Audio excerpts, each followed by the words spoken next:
village bank yanu ndi ya gulu la azimayi kapena ndi yakomwe mmagwira ntchito kapena ndi ya ku business. Ku Standard Bank kulitu bank account yake ya pa village bank, Khonde Savings Account. Cholinga chake nkufuna kuthetsa mavuto osiyanasiyana amene mabanki m'mudzi amakumana nawo.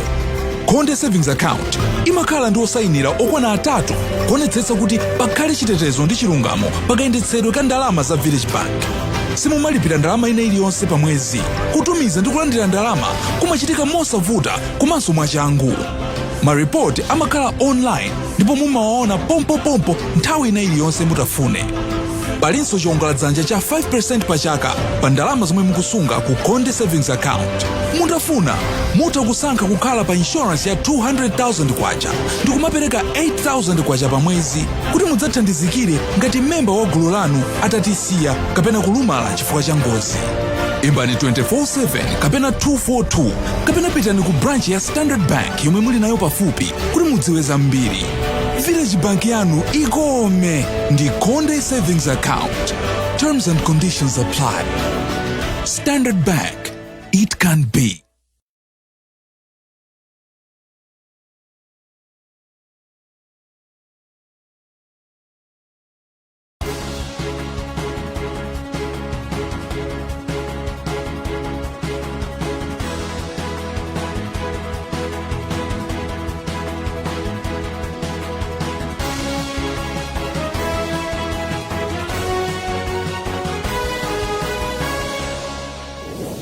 Welcome to the newscast on Zodiak. I am Sibongile Ziambo. First, the headlines.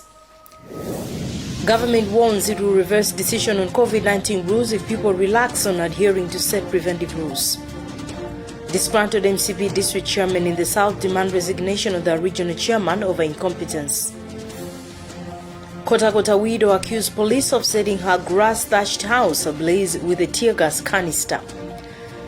And also, a Chad reopens borders after the death of long-time ruler Idris Derby. Those are the headlines, and thank you for joining me. We begin with news that Minister of Health Kumbize Kandodo Chiponda has warned the government to reverse its decision to relax COVID-19 preventive measures if people do not continue adhering to the set preventive measures. The minister said this Thursday that with the cold season approaching and considering that the virus mutates more during the season, the measures will be enforced if the country begins to register more cases again. On Wednesday, the minister announced the government has relaxed some of the gazetted preventive measures due to the positivity rate, and this, according to President of the Society of Medical Doctors, Dr. Victor Miti, is a sign the country will be able to survive the season. ActionAid Malawi and its partners have called for urgent solutions to challenges rocking the education sector's government formulates the 2021-2020 national budget. The consultative meeting in Lilongwe, which in their submission to Treasury through the pre-budget consultative meeting in Lilongwe, the organization said, for instance, 2.5 million learners do not have classrooms in public primary schools, as the development budget for the sector depends on donor support. The ministry is expected to consider such submissions in the national budget formulation process. This report filed by Winston Kaimira. As the 2021-2022 pre-budgetary consultation meetings continue, ActionAid and its partners have made their submission, which has a number of proposals to address challenges logging sectors such as the education. ActionAid and its partner organizations, who include Civil Society Education Coalition, CSEC, Malawi Health Equity Network, MEHIN, Coalition of Women Farmers, and National Smallholder Farmers Association of Malawi, NASFAM, argue that development budget for the education sector over-depends on donor support. In a presentation made by ActionAid's Yandura Chipeta, the organizations said this affects infrastructure development in the education sector, which currently has 2.5 million primary school learners without classrooms to meet the recommended 1:60 classroom pupil ratio. If we talk of heavy rains or during summer, it's difficult for children to concentrate. They have also called for the recruitment of additional primary school teachers, noting that up to 86,000 teachers are needed. On health, the organizations say funding allocation to this sector remains below the 15% Abuja Declaration, which affects crucial areas such as sexual reproductive health rights for young people. On finances, ActionAid and its partner organizations say tax revenue underperformance was large during the last financial year, which needs to be addressed. They also proposed tax targeting wealthiest individuals and a reduction of VAT rates on basic foods. The Minister of Finance is soliciting views from various Malawians in the formulation of the national budget, which shall run from July 2021 to March 2022 as the Tose government is redesigning the country's financial year. This is Winston Kaimira reporting for Zodiak. A group of 12 Malawi Congress Party MCP district chairmen in the southern region have declared vacant the position of Southern Region Chairman Peter Simbi over incompetence charges. The matter escalated when chanting women and young people took to the region MCP headquarters for the south in Blantyre, demanding that Simbi surrenders keys for the office in question. The accused region chairman could not comment on the allegations. Alex Banda gives us the story. The 12 district chairmen ganged up and declared that their boss, Peter Simbi, is no longer the regional chair over his incompetence. They said this during a press conference that was held in Chilima Township in Blantyre. Rase Ongaiae, district chairman for Mwanza, spoke on their behalf. He doesn't pay visit to his constituencies in various districts. He has never been in one of the districts in the southern region, as he is the leader of the southern region. We don't have trust in him because whatever he does, it doesn't convince us. Ngaiae said the 12 resorted to hold the press briefing away from the headquarters on security reasons. We have decided to come here for the press conference because we don't want to fight. We understand that he has hired some of men to come and disturb whatever was going to transpire at the regional office. The matter escalated later on Wednesday afternoon when some MCP zealots, joined by the district chairman, who earlier on held a press briefing in Chilimba, chanting songs for Peter Simbi's ouster and hand over the keys to the headquarters. The Southern Region Chairman, Peter Simbi, could not be reached for a comment. Meanwhile, the MCP supporters have demanded that a fresh election be held for the position. For Zodiak in Blantyre, this is Alex Banda. In business news, the Malawi Revenue Authority, MRA, and Consumers Association of Malawi, KAMA, have taken a swipe at cooking oil manufacturers in the country, alleging they are unnecessarily overpricing the product for Malawians. The manufacturers, during an interface meeting in Blantyre, attempted to justify how the 16.5% value-added tax has hit their businesses to necessitate the upward price adjustments. KAMA and MRA claim using local available raw materials could save consumers from exorbitant prices on oil which the manufacturers are charging. Happy Njaramano filed this report.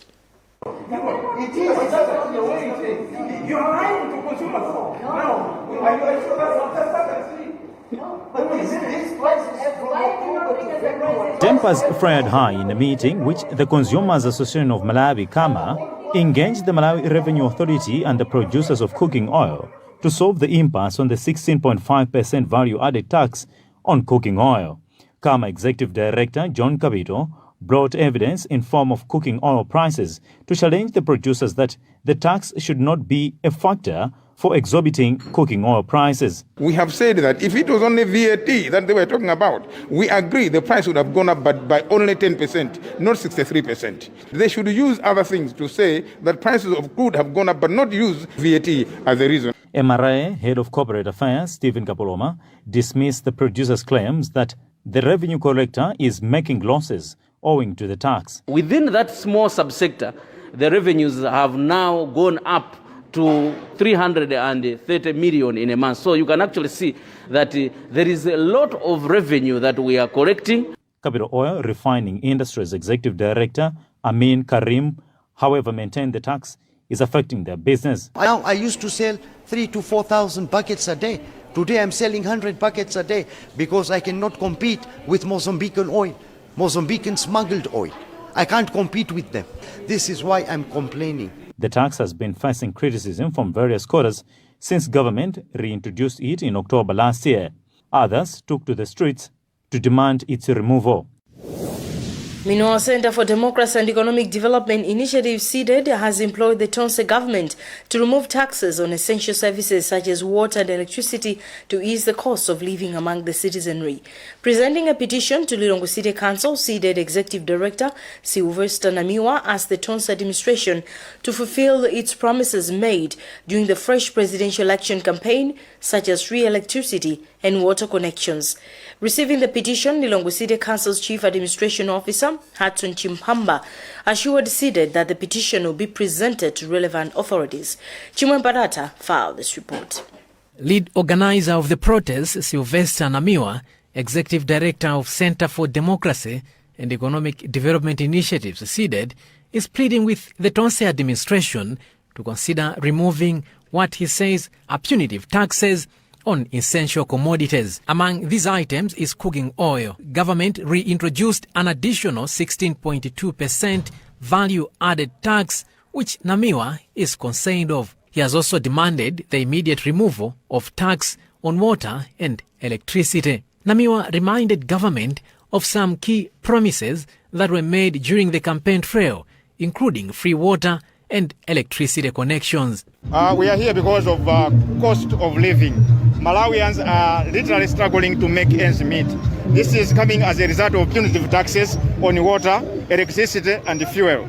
And more recently, government introduced 16.5% VAT on cooking oil. Receiving the petition, Lilongwe City Council's Chief Administration Officer, Hudson Chimpamba, assured CDED a petition that has been delivered will be presented to President Dr. Lazarus Chakwera. And as a council, what we are going to do is we are going to send this petition to the office of the President today. Today's demonstrations were held at the expiry of a 7-day ultimatum that CDED issued to government. For Zodiak, this is Chimwemwe Banata.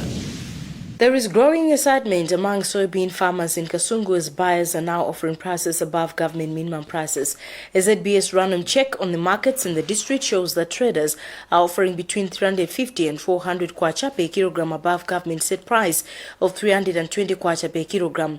One of the farmers, Kapito Pidi, hopes soybean farmers will make profit if buyers will sustain the prices. Nom Kubwi reports. It is a busy time for soybean farmers in most parts of Kasungu. The market is offering more than what they expected, and everyone wants to lay hay before the sun shines. While government pegged soybean minimum price at 320 kwacha per kilogram, our random spot checks have shown that most traders are offering between 350 to 400 kwacha per kilo. Mr. Watson Piri, a farmer from Kungwa in Kasungu, told Zodiak that soybean prices at the onset of the market are a reason for smiling faces. He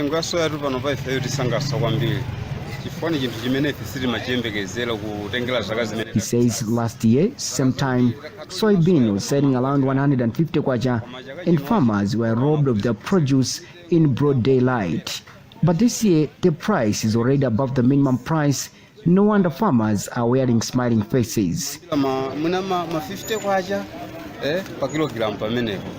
farmer, Mr. Kapito Piri from Kajita village, hopes if the price trend was maintained, soybean farmers would smile after so many years of tears. One of the buyers, Mr. Mike Piri of Watipat's Agro Dealers, says growing excitement of soybean prices among farmers is a blessing in disguise to traders. He says within a short period, they are able to accumulate quantities the market is demanding. Meanwhile, there are signs of life among various businesses which suffocated due to COVID-19 and economic downturns in Kasungu municipality. For Zodiac, this is Noel Nkubwi, Kasungu. You're watching news on Zodiac. We'll be right back shortly. Stand by.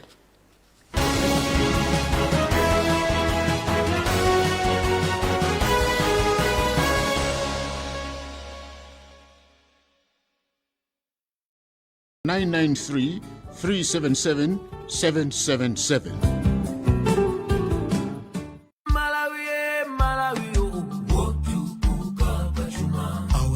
Sombenya amalawi watoto kula malawi 2063 abaye wosi mi abaye kufika 2063 kale wogomera aliyense achinyamata tigwirane manja tukula Malawi achinyamata tikale patsogolo tukula Malawi Malawi wozimira paeka Malawi wogomera aliyense Malawi 2063 kusinda dziko lathu mogomera aliyense. If there's one thing that all soaps do, it's wash. From buckets to basins, bathrooms to streams, and everything in between. All soaps wash. Yes, but Protex is different. Its reinvented formula with flaxseed oil boosts your skin's natural anti-germ defenses by 10 times more, protecting you against 99.9% of germs. So what keeps us healthy? Protex! Good health starts here.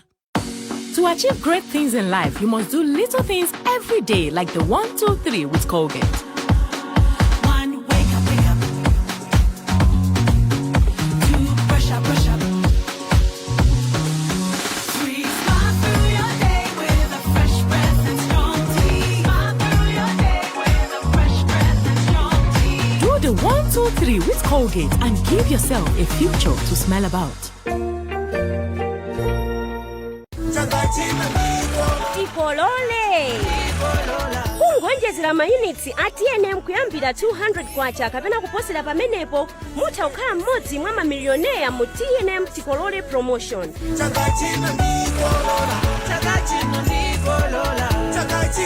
Koma mukaonjezera mayunitsi ndi 100 kwacha kapena kuposerapo mudzilandira mabonus oyimbira foni, SMS kapena data pompo. TNM, always with you.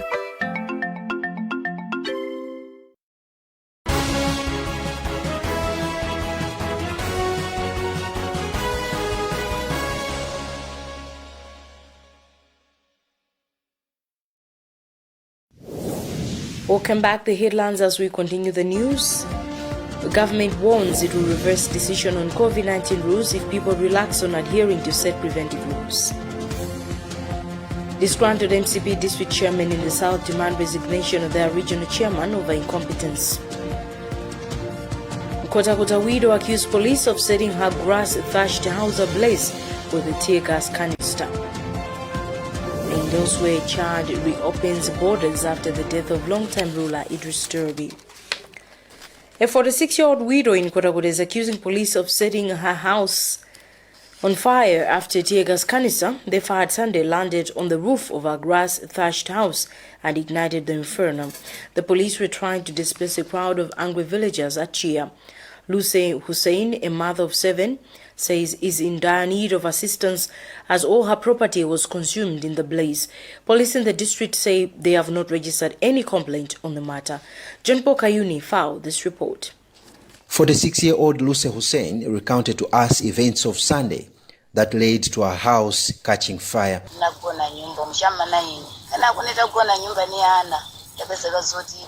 She said she heard a sound of something that had landed on the rooftop of her glass-thatched house. Coming out of the house, she said she saw that the foreign object was emitting smoke, which graduated into flames. The widow and mother of 7 alleges that the object, which later was established to be a tear gas canister, was fired by police officers as they tried to disperse angry villagers who blocked the M5 road at Chia Bridge. When contacted, Central East Police Region spokesperson Hare Namaza told us they have not received any complaint on the matter. We haven't received the complaint from the alleged victim, and the issue as investigated is that complaint since the brothers was happening at night. So we as police have also instituted our inquiries if there is bad complaint. But security expert Sherif Kaisi, who is also retired Malawi Defense Force soldier, told us there is a possibility a tear gas canister can ignite fire. It is a combination of different materials which are toxic, of course, in nature. And those materials are produced from a substance that ignites fire from any angle. Police were deployed to the area to clear the M5 road, which villagers blocked at Chia Bridge to force the release of a witch doctor arrested by police on allegations he accused someone of practicing witchcraft. Meanwhile, police say they have arrested 11 people in connection to the violence. For Zodiak in Kota, this is John Paul Kayuni. The Supreme Court of Appeal in Blantyre has nullified 2019 parliamentary election results of Nkatabe Central constituency and ordered a rerun. A full panel of all 7 Supreme Court judges decided this. In the matter, Rafa Mhoni People's Party appealed against a High Court ruling that sustained the victory of DPP Simon Vuwa Kaunda.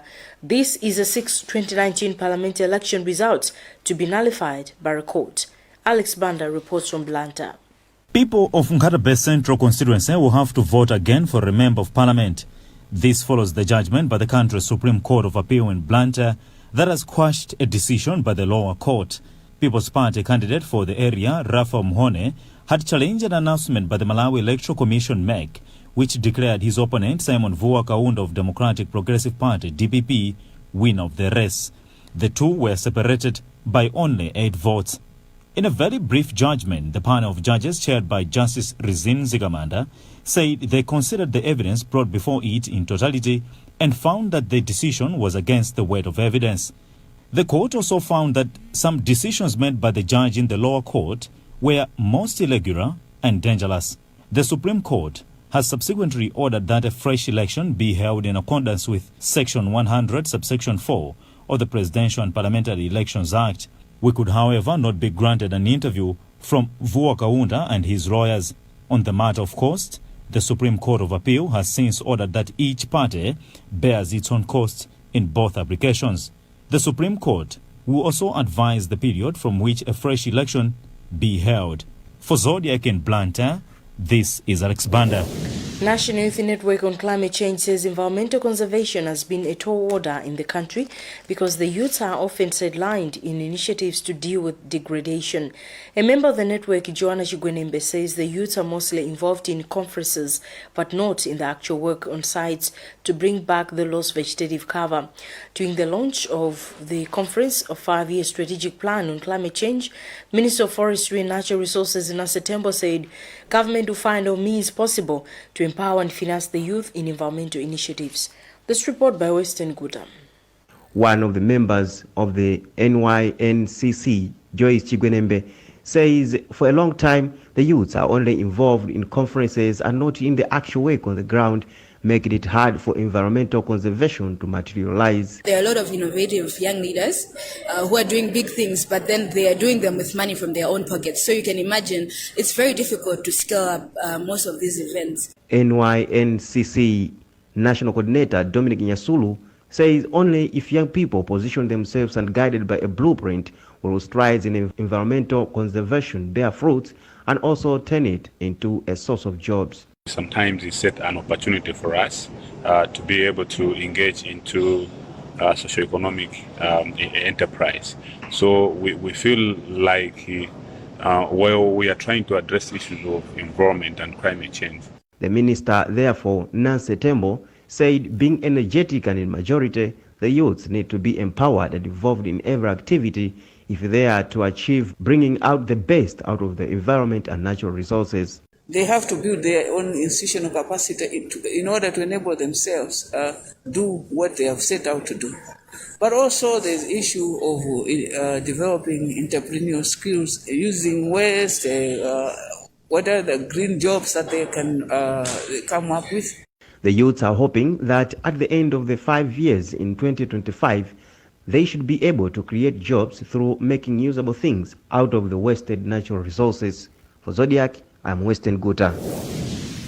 News from across the borders. Chad has reopened its borders a day after shutting them following the death of combat of long-time ruler Idris Deby, the military has said, according to the AFP news agency. A nighttime curfew has also been slightly relaxed. It will now start from 8 p.m. instead of 6 p.m., a statement from the military council spokesman said. The late president's son, Mamat Idris Deby, Into, also known as General Kaka, has been appointed to lead the country. He was in charge of the Presidential Guard before the killing of his father by rebel group FACT, the Front for Change and Concord in Chad. Tanks and heavy artillery are still deployed around the presidency, with FARC saying it will continue its advance south. The rebels have objected to Derby's son taking power, saying Chad is not a monarchy. And that's how we conclude this edition of news. And before we go, we look at the headlines. Government warns it will reverse decision on COVID-19 rules if people relax on adhering to set preventive rules. Disgruntled MCP district chairman in the south demand resignation of their regional chairman over incompetence. Korakota widow accused police of settling her grass-thatched house ablaze with a tear gas canister. And in news from elsewhere, Chad reopens borders after the death of long-time ruler Idris Deby. Visit our website for more news. Goodbye.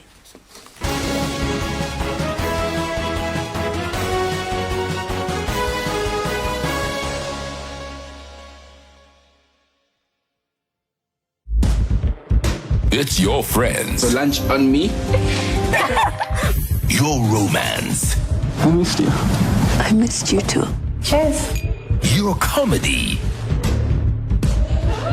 Your drama. You're bluffing. You're lying. And intrigue. Are you out for good or what? It's your moment